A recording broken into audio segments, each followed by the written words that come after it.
ایک ایسا سلطان جو جنگ کے میدان میں جیتا بھی اور وہیں شہید بھی ہو گیا، لیکن سوال یہ ہے کیا مراد اول واقعی ہیرو تھا یا ایک ایسا حکمران جس کے فیصلے آج بھی لوگوں کو شوق کر دیتے ہیں۔ ترکی کے لوگ آج بھی سلطان مراد اول سے نفرت کیوں کرتے ہیں؟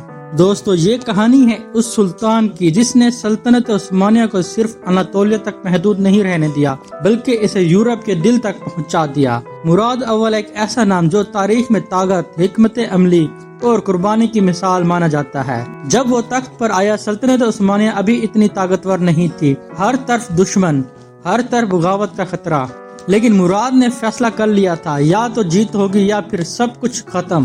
تخت سے میدان تک مراد نے اپنی فوج کو منظم کیا اور پہلی بار ایک مضبوط فوجی نظام تیار کیا جس کے بعد میں پوری دنیا نے سلام کیا۔ اس نے بلقان کی طرف رخ کیا اور آہستہ آہستہ ایک کے بعد ایک علاقہ فتح کرتا گیا۔ لوگ حیران تھے، یہ سلطان رکنے کا نام ہی نہیں لے رہا تھا۔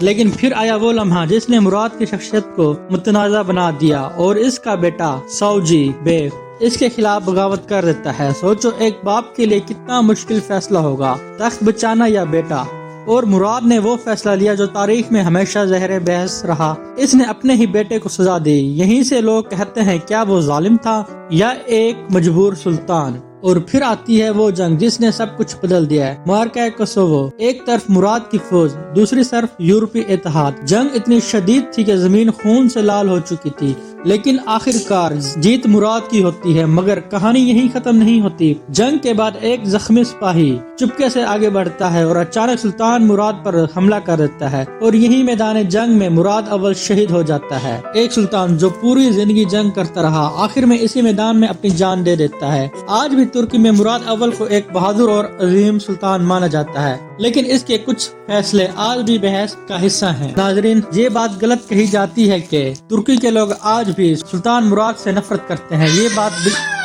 ناظرین، اب آخر میں آپ سے ایک سوال ہے، مراد اول ہیرو تھا یا ایک متنازع حکمران؟ کمنٹ میں اپنی رائے ضرور دینا ہو، اور اگر ایسی ہی تاریخی کہانیاں چاہتے ہو تو چینل کو سبسکرائب کرنا مت بھولیں۔